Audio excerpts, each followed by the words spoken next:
मित्रांनो, आमच्या चॅनलवर नवीन असाल तर चॅनलला नक्की सबस्क्राईब करा, म्हणजे तुम्हाला मालिकेचे नवनवीन एपिसोड सर्वात अगोदर पाहायला मिळतील. तर तुला शिकवीन चांगला धडा या मालिकेमध्ये काय घडलं ते आपण बघणार आहोत.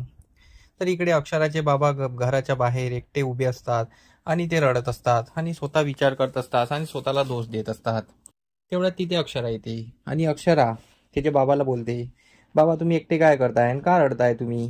तर अक्षराचे बाबा स्वतःचं मन हलका करते आणि बोलते की बाळा, तुझ्यासोबत जे झालं मी त्याला स्वतः दोष देत आहो, कारण की मी तुला त्या घरात लग्न करून पाठवलं आणि ते लोक असे निघाले आणि तुझ्या बाबतीत असं घडत आहे ते मला चांगलं वाटत नाही आहे आणि मला खूप गिल्टी वाटत आहे, असं ते बोलत असतात.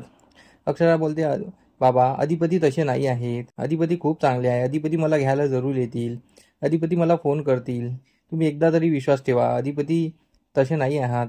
तर अक्षराचे बाबा बोलतात, अधिपती तसे नाही आहेत तर पण मी तुला त्या घरात जाऊ देणार नाही, त्या घरात ते भुवनेश्वरी असेपर्यंत मी तुला त्या घरात पाऊल सुद्धा ठेवू देणार नाही, कारण की ती बाई खूप बेकार आहे आणि त्यांना शिक्षितपणा नाही आहे आणि अशा अशिक्षित घरात मी तुला पाठवू शकत नाही. तुझ्या बाबतीत जे घडलं ते मी विसरू शकत नाही. तू पोटोशी असल्यावर बी त्यांनी तुझ्यासोबत असं वागलं, हे खूप चुकीचं आहे आणि मी याला समर्थन करणार नाही. तर अक्षरा बोलते, बाबा एक चान्स तरी द्या, अधिपती जर स्वतः इथे मला भेटायला आले तर तुम्ही भेटू द्या ना. तर अक्षराचे बाबा बोलतात, हो, अधिपती जर इथे आले तरच तू भेटू शकशील, असं तू स्वतः अधिपतीला भेटणार नाही. तर अधिपती तुला न्यायला आले तरच जाशील, पण ते बाई त्या घरातून निघेल तेव्हाच तू जाशील आणि ते बाई त्या घरात असेपर्यंत मी तुला त्या घरात पाऊल ठेवू देणार नाही, ही माझी अट आहे. तर अक्षरा विचारात पडली असते. हे सर्व चोरून इराने ऐकलेलं असतं. इकडे अधिपतीचे बाबा चारुवास आणि अधिपती एका रूममध्ये बोलत असतात, कारण की चारुवास अधिपतीला समजायला आलेले असतात. तर चारुवास अधिपतीला बोलतो की अधिपती, मला तुझ्याशी नम्रपणे बोलायचं आहे, तू पण नम्रपणे ऐक, कारण की ती भुवनेश्वरी खूप वाईट आहे, तिनेच हे घडवून आणलेलं आहे, कारण की तिनेच आता माझ्यासमोर कबूल केलेलं आहे की तिनेच हे डाव घडवून आणलेले आहे. तिचं लग्न तुटलं म्हणून तिचा डूक धरून तिने अक्षराला घराबाहेर काढले आणि अक्षरासोबत जे घडवून आणले आहे ते तिने स्वतः कबूल केलेले आहे. पण अधिपतीला यावर काही विश्वास नसतो. अधिपती बोलतो, तुम्ही फालतू बडबड करू नका, आईसाहेबाला मदत खेचू नका, आईसाहेबाला काही दोष देऊ नका, मी तुम्हाला अगोदर सांगत आहे. आणि तुम्ही अक्षरा मॅडम त्या स्वतः घर सोडून गेलेल्या आहे, त्यांना कोणी घरातून बाहेर काढलेलं नाही आहे, त्या स्वतः गेल्या आहे, त्या तशा स्वतः येतील, मला सांगू नका. तर अधिपती काही ऐकायला तयार नसतो आणि इकडे चारुवास त्याला विनवण्या करत असतो आणि चारुवास त्याच्यासमोर हात जोडतो. अधिपती एकदा तरी माझ्यावर विश्वास ठेव, कारण की भुवनेश्वरी खूप चांगली बाई नाही आहे.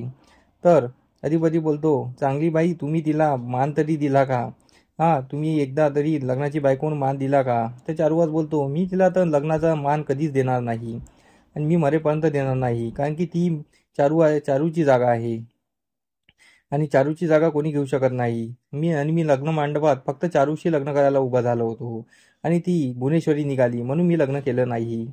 तर चारुवास त्याला खूप समजायचा प्रयत्न करत असतो, पण अधिपती काही समजत नाही, म्हणून चारुवास तिथून निघून जातो. इकडे इराने सर्व ऐकलेलं असतं आणि इकडे बाबा आणि अक्षराचं बोलणं झालेलं असतं. तर अक्षरा घरात आलेली असते. इकडे इरा भुवनेश्वरीला जाऊन भेटते. इरा घडलेला सर्व प्रकार भुवनेश्वरीला सांगते की ताई बाबाशी असं असं बोलत होती, तर तर ते पोलीस स्टेशनला जायचं बोलत होती, पण हे इराने स्वतः केलेलं असते की त्यांना पोलीस स्टेशन जायला म्हणालं असते. पण इरा उलट सांगत असते भुवनेश्वरीला की ताई आणि बाबा आणि आई हे पोलीस स्टेशनला जाण्यास तयार आहे आणि ते तुमच्या खिलाफ कंप्लेंट करणार आहे. तर भुवनेश्वरी बोलते, माझ्या खिलाफ? तर मग भुवनेश्वरीला आठवते, हो, घरी मारहाण झाली त्याबद्दल का? तर भुवनेश्वरी विचार पडते.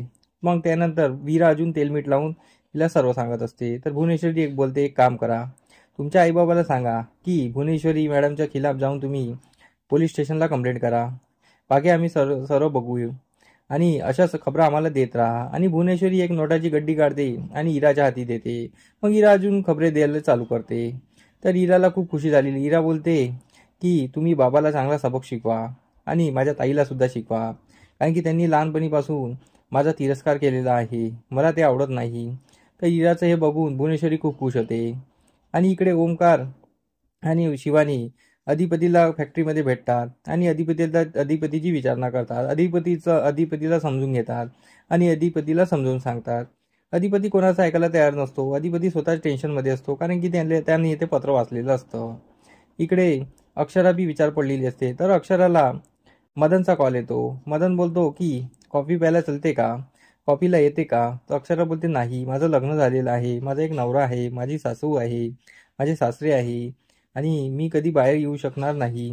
तर मदन बोलतो बाप रे बाप, अरे तू आता लग्न झालेली आहे म्हणून तू कॉफी प्यायला नशी येशील, तर चाय प्यायला तर येशील का. तर अक्षरा बोलते नाही ना, नाही जमणार. पर मदन तिला कन्व्हिन्स करतो. मदन बोलतो प्लीज मला तुला एक इम्पॉर्टंट गोष्ट सांगायची आहे. तर मग अक्षरा तयार होते. अक्षरा बोलते ठीक आहे. मग अक्षरा मदनला भेटायला निघत असते.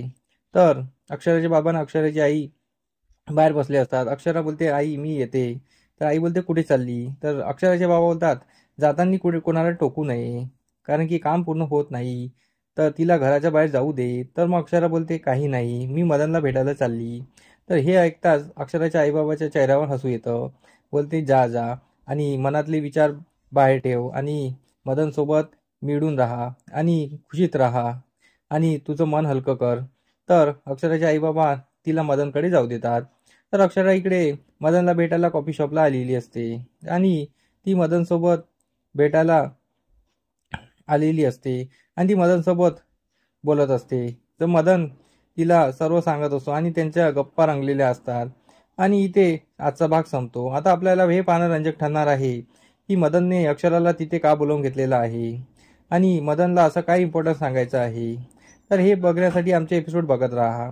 आम्ही तुम्हाला नवनवीन अपडेट देत राहू. धन्यवाद.